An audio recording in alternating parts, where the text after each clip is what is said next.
ഏട്ടാ ഇന്ന് ചായ. അമ്മ അമ്പലത്തിൽ സമയമായില്ലേ? ചൂടാ. ഓ അമ്പലത്തിൽ നിന്ന് വരാറായില്ലല്ലോ. ഏട്ടൻ അകത്ത് പോയിരുന്ന് പത്രം വായിച്ചേ. ഇവിടെ ഇരുന്ന് പത്രം വായിക്കണ്ട, അകത്ത് പോയിരുന്ന് വായിക്കി. അകത്ത് ഭയങ്കര ചൂടടി, അതുകൊണ്ടല്ലേ അവിടെ ഇരുന്നിരുന്ന. ഫാൻ ഇട്ടോണ്ടിരുന്നാ മതി. ഇവിടെ ഇരുന്ന് എന്തായാലും പത്രം വായിക്കണ്ട. ഇവിടെ ഇപ്പൊ ഇരുന്ന് നിനക്ക് എന്താ കുഴപ്പം? ഏട്ടൻ അകത്തോ മുറിയിലോ അടുക്കളയിലോ എവിടെ വേണേലും ഇരുന്ന് പത്രം വായിച്ചോ, പക്ഷെ ഇവിടെ ഇരുന്ന് പത്രം വായിക്കണ്ട. ഇവിടെ ഇരുന്ന് ഞാൻ പത്രം വായിക്കുന്നത് നിനക്ക് എന്താ കുഴപ്പം? ഞാൻ ചോദിച്ചത്. ഇവിടെ ഇരുന്ന് പത്രം വായിക്കുന്ന ദിവസമൊക്കെ ആ ക്ലീറ്റോ ചേട്ടനായിട്ട് വഴക്കല്ലേ? ഇത് കാണാൻ വയ്യ. അതുകൊണ്ടാണ് ഞാൻ ഉറക്കം വായിക്കുന്നില്ലല്ലോ, മനസ്സിലാണ് വായിച്ചോണ്ടിരിക്കുന്നത്. മനസ്സിന് വായിക്കണ്ട, എഴുന്നേറ്റേ വന്നേ. ഞാൻ മര്യാദയ്ക്ക് പത്രം വായിച്ചോണ്ടിരിക്കല്ലേ?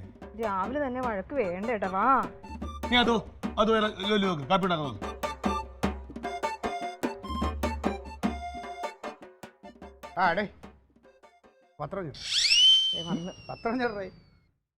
പത്രം അയ്യോ പത്രം കേട്ടെ, നിന്റെ കയ്യിരിക്കുന്ന സാധനമാണ് പത്രം. അത് ഇനി തരാൻ വായിച്ചോണ്ടിരിക്കല്ലേ?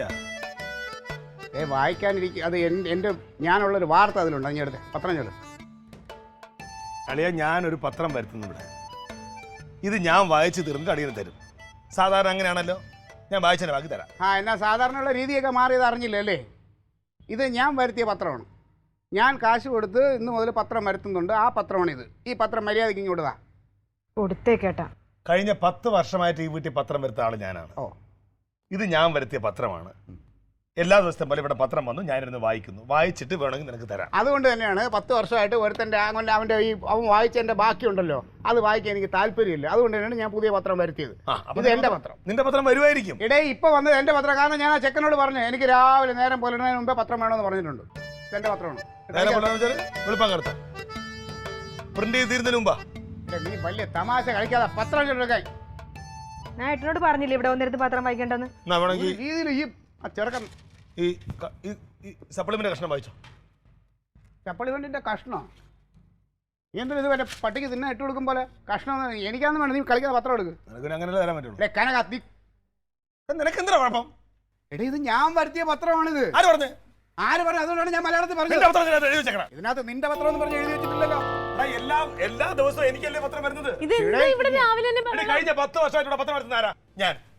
ഞാൻ വായിച്ചിട്ടല്ലേ ഇവന് കൊടുക്കാറുള്ളത്. അയ്യോ, എടാ, നിന്റെ എച്ചില് വേണ്ടെന്ന് ഞാൻ തീരുമാനിച്ചു. അതുകൊണ്ട് തന്നെ ഞാൻ ഇന്നലെ പത്രക്കാരനോട് പറഞ്ഞില്ലേ പത്രം ഇടണമെന്ന്? പറഞ്ഞില്ലേടി? എടി, പത്രം ഇടുന്ന ചെറുക്കനോട് ഞാൻ പത്രം ഇടാൻ പറഞ്ഞില്ലേ? പിന്നെ അതുകൊണ്ട് ഉറപ്പിച്ച് പറഞ്ഞു. ആ പത്രമാണ് ഈ പത്രം. ആ പത്രം ഇനി വരെയുള്ളൂ. എടേ, നിന്റെ പത്രമാണ് ഇനി വരാനുള്ളത്. ഇതിപ്പോ വന്നത് എന്റെ പത്രമാണ്. കിടന്നത് അത് ചെറുക്കന് മാറിക്കൊണ്ടിട്ടെന്ന് പറഞ്ഞു. ഈ പറഞ്ഞാലും ഈ തമാശ നീ പറഞ്ഞ ആള് വേണമെങ്കിൽ അവിടെ കൊണ്ടിടും. നീ കാത്തിരുന്ന ഇവിടെ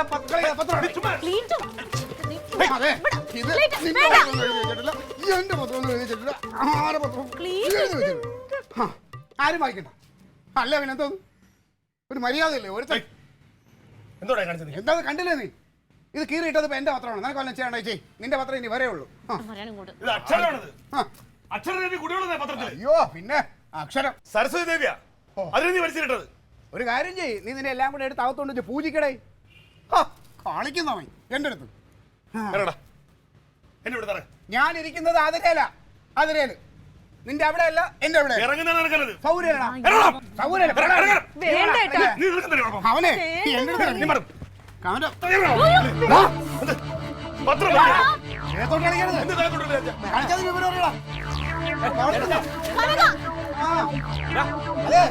ഇവന് വല്ല അസുഖം ഉണ്ടെങ്കിൽ ഡോക്ടറെ കാണിക്കും. നിങ്ങൾ അസുഖം നിനക്കാ? നീ ഇന്നത്തെ പത്രമാണ്. ഭഗവാനെ, രണ്ടെണ്ണം കൂടെ രാവിലെ തന്നെ തുടങ്ങിയല്ലോ. എന്റെ പത്മനാഭ, എന്റെ പ്രാർത്ഥന വെറുതെ ആയല്ലോ. അതെ, ഞാൻ 8 രൂപ എടുത്ത് വാങ്ങിച്ച പത്രമാണ്. ഞാൻ കീറും, ചിലപ്പോ ഇവിടെ ഒട്ടിക്കും, പലതും ചെയ്യും. എടാ, റോഡിലേക്ക് കേൾക്കാലോ. ആദ്യം വീട്ടിൽ മാത്രം ഉണ്ടായിരുന്നു, നാട്ടുകാരെ അറിയിക്കണം. നീ കാര്യകത്ത് പോ. നീയും കാര്യകത്ത് പോടാ. അമ്മ ഇപ്പൊ പറഞ്ഞത് മര്യാദ. ആദ്യം വായോട്ട് മാത്രമേ ഉണ്ടായിരുന്നുള്ളൂ, ഇപ്പൊ കയ്യും കാലം തുടങ്ങിയ നാട്ടുകാരെ കൊണ്ട് പറയിപ്പിക്കാം. അമ്മാവ പോവല്ലേ അമ്മാവ, എന്തെങ്കിലും കഴിച്ചിട്ട് പോവാം. വയറ് നിറഞ്ഞു, ഇനി എനിക്ക് ഭക്ഷണം വേണ്ട, ഒന്നും വേണ്ട. ചേച്ചി, ഞാൻ പോവാ. നീ വാ, എന്തെങ്കിലും കഴിക്കുക. ഇനി എന്താ വേണ്ടെന്ന് ഞാൻ തീരുമാനിക്കും.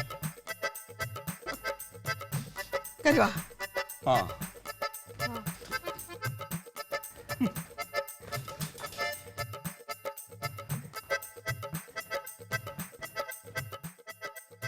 ഇപ്പൊ എങ്ങനെ നല്ല ആശ്വാസം ഉണ്ടോ?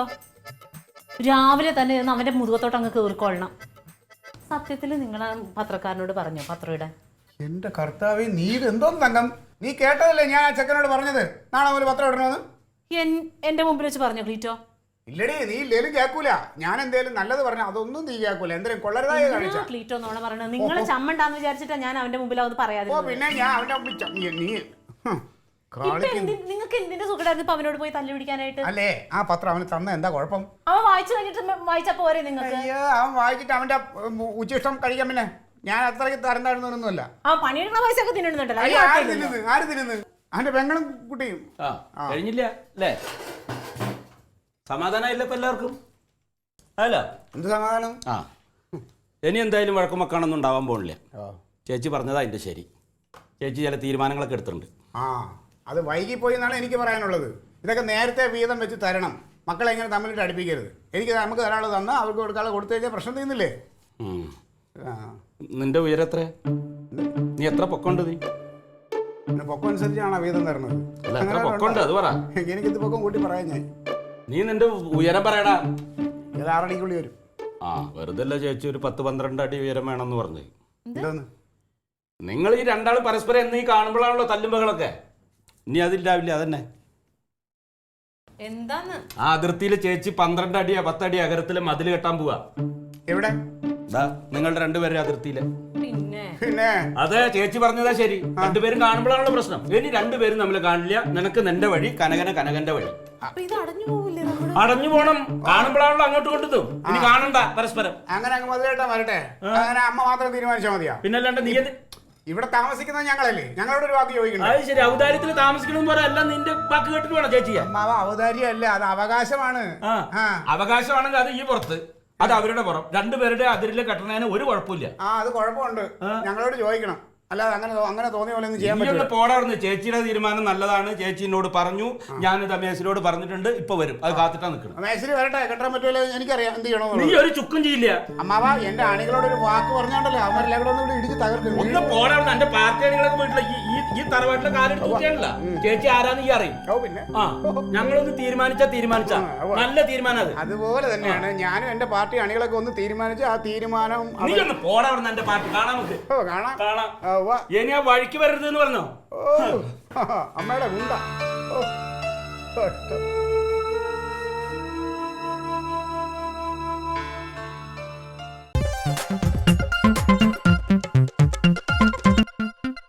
Alien versus Alien.